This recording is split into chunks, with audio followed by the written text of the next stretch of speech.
అదుపులో ఉన్నంతసేపే ఆ ఇల్లు కోటి దీపాల కాంతిమయం.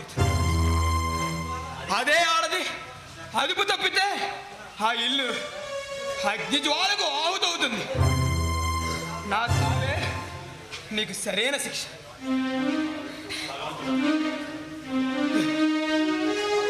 ఇదిగో ఇప్పటికైనా బుద్ధి తెచ్చుకొని పాపని సాంప్రదాయంగా పెంచి.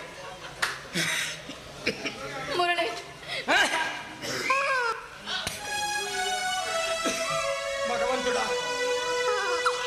నేను జీవితంలో నిన్ను ఒకే ఒక్క కోరిక, అందమైన జీవితం ప్రసాదించు. నాకు అర్ధాయిషి ఇచ్చావు తండ్రి, కనీసం నా చివరి కోరికైనా తీర్చుతావా తండ్రి.